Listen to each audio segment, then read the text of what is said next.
नमस्कार मित्रांनो, मी तुमचा योजना दूत. तुम्ही बघत आहात नवीन योजना यूट्यूब चॅनल. मित्रांनो, राज्यात मेंढी पालनाच्या व्यवसायास प्रोत्साहन देण्यासाठी राज्यस्तरीय योजनेअंतर्गत राजे यशवंतराव होळकर महामेष योजना या नावाने 6 मुख्य घटकांसह नवीन योजना सुरू करण्याची मान्यता देण्याचा हा GR आहे. होय मित्रांनो, राजे यशवंतराव होळकर महामेष योजना ही योजना आहे. या योजनेमार्फत राज्यात मेंढी पालनास प्रोत्साहन देण्यासाठी 75% अनुदानावर मेंढी गटाचे वाटप करणे ही एक नवीन योजना आहे. मित्रांनो, बघायला गेलं तर ही नवीन योजना नाही, जुनी योजना आहे. पण यामध्ये काही शासन निर्णय निर्गमित केलेला आहे. म्हणजेच हा नवीन GR आलेला आहे. नवीन GR काय आहे ही योजना, कसं अनुदान मिळतं, A to Z गोष्टी मी तुम्हाला यामध्ये सांगणार आहे. त्यामुळे चॅनलला जर सबस्क्राईब केलं नसेल तर सबस्क्राईब करा. आपला व्हॉट्सअप ग्रुपसुद्धा आहे, तो तुम्ही जॉईन करा आणि तिथे तुमचे क्वेरीजसुद्धा तुम्ही विचारू शकता. मित्रांनो, 2017-18च्या आर्थिक वर्षापासून राज्यातील मुंबई व मुंबई उपनगर हे 2 जिल्हे वगळता उर्वरित जे 34 जिल्हे आहेत त्या जिल्ह्यांमध्ये ही योजना राबवली जात आहे. मित्रांनो, सदर योजना ही केवळ भटक्या जाती जमाती या प्रवर्गातील लाभार्थ्यांसाठीच आहे. या योजनेमध्ये पायाभूत सोयी सुविधेसह 20 मेंढ्या व 1 मेंढा नर असा मेंढी वाटपचा गट आहे. या गटानुसार तुम्हाला असे भरपूर गट आहेत, त्या गटानुसार तुम्हाला अनुदान वाटप होणार आहे. मित्रांनो, या योजनेमध्ये एकूण 1000 लाभार्थ्यांना लाभ दिला जाणार आहे. म्हणजेच हा लाभ 1000 लाभार्थ्यांना आहे. पण कोणत्या लाभार्थ्यांना आहे आणि कोणता लाभ आहे, तर मित्रांनो, कोणत्यापेक्षा जास्त महत्त्वाचा आहे कोणता लाभ आहे तो 20 मेंढ्या आणि 1 मेंढा नर हा मेंढी वाटपाचा गट आहे. या गटाचा लाभ फक्त 1000 लाभार्थ्यांना मिळणार आहे. सदर योजनेमध्ये 75% हिस्सा राज्य शासनाचा आहे आणि 25% हिस्सा लाभार्थ्याचा असणार आहे. म्हणजे 75% अनुदान तुम्हाला प्रत्येक गटाला मिळणार आहे आणि 25% अनुदान तुम्हाला स्वतःला भरायचं आहे. मित्रांनो, दुसरा पॉईंट असा आहे की सुधारित प्रजातीचा जो मेंढा नर आहे त्या मेंढा नर गटाचे सुद्धा वाटप होणार आहे. यानंतर मेंढी पालनासाठी पायाभूत सोयी सुविधा उपलब्ध करून देण्यासाठी सुद्धा अनुदान वाटप होणार आहे. या अनुदानाचे वितरण स्थायी गट आणि स्थलांतर गट अशा 2 गटामध्ये अनुदानाचे वितरण होणार आहे. मित्रांनो, या योजनेमध्येच म्हणजेच मेंढी पालनासाठी सुद्धा संतुलित खाद्य उपलब्ध करून देण्यासाठी सुद्धा अनुदान मिळणार आहे. कुट्टी केलेल्या हिरव्या चाऱ्याचा मोरघास बनवण्यासाठी जो गासड्या बांधण्याचे जे यंत्र आहे ते यंत्र खरेदी करण्यासाठी सुद्धा अनुदान मिळणार आहे. मित्रांनो, हे 50% अनुदान मिळणार आहे. म्हणजेच गासड्या बांधण्याचं जे यंत्र आहे ते यंत्रासाठी तुम्हाला 50% अनुदान मिळणार आहे. पशुखाद्य कारखाने उभारण्यासाठी सुद्धा मित्रांनो अनुदान मिळणार आहे. मित्रांनो, आपण पाहूयात आता सर्वसाधारण या योजनेचे स्वरूप काय आहे. सदर योजनेअंतर्गत राज्यातील मेंढपाळांना राष्ट्रीय कृषी विकास योजनेअंतर्गत सुरू करण्यात आलेल्या मोरघास बनवण्याचे युनिट स्थापन करणे या योजनेस लाभ घेता येतो. या योजनेअंतर्गत कायमस्वरूपी एका ठिकाणाहून दुसऱ्या ठिकाणी राहून करणारे जे मेंढीपालन आहे ते स्थलांतरित मेंढीपालन किंवा स्थायी मेंढीपालन अशा 2 प्रकारच्या मेंढीपालनातले जे लाभार्थी आहेत त्यांची निवड केली जाणार आहे. सदर योजनेअंतर्गत भटक्या जाती जमाती प्रवर्गातील जे बचत गट आहेत किंवा पशुखाद्य पालन जे कंपन्या आहेत ते कंपन्यांना सुद्धा या ठिकाणी लाभार्थी म्हणून प्राधान्य देण्यात येणार आहे.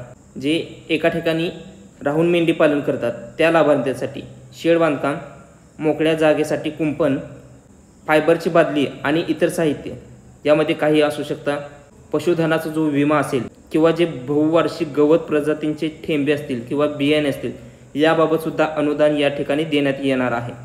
मित्रांनो, स्थलांतर पद्धतीने मेंढीपालन करणाऱ्या लाभार्थ्यांना खाद्याची व पिण्याच्या पाण्यासाठी भांडी, तंबू, सुती वाघूर आणि स्थलांतराच्या वेळी साहित्य वाहतूक करण्यासाठी खोगीर, फायबरची बादली, जंतुनाशके, कीटकनाशके, औषधे व खनिज विटा, पशुधनांचा जो का असेल तो विमा किंवा चारा विकत घेणे अथवा मेंढ्या चरण्यासाठी कुरण भाड्याने देणे इत्यादी बाबत सुद्धा या ठिकाणी अनुदान देण्यात येणार आहे.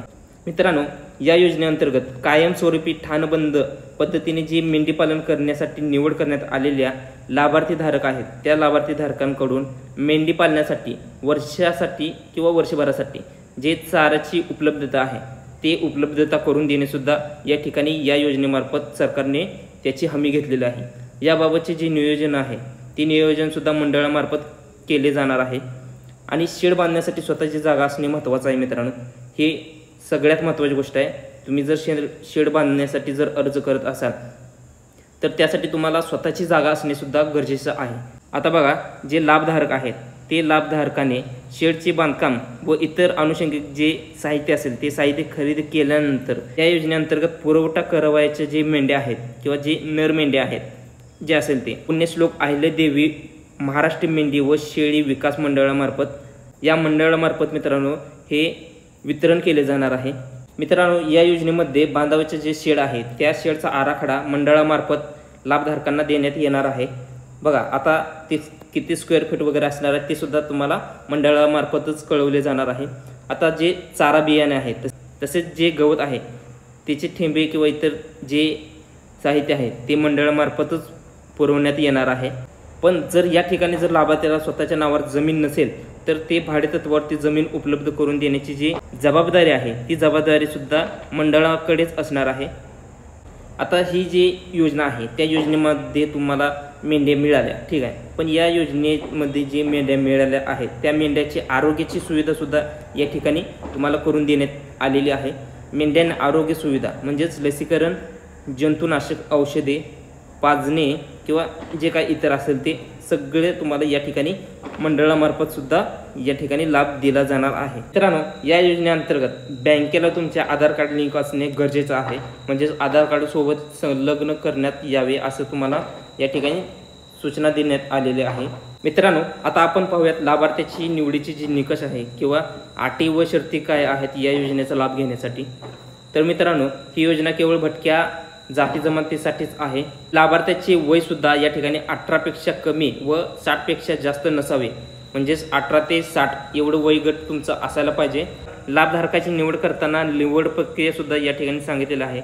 यामध्ये 30% महिलांना आरक्षण या ठिकाणी देण्यात आलेलं आहे व 3% आरक्षण हे अपंगांना देण्यात आलेलं आहे। मित्रांनो, निवड झालेली जी लाभार्थी आहेत त्यांची यादी सुद्धा तुम्हाला ऑफिशियल वेबसाईटवरती तुम्हाला मिळणार आहे।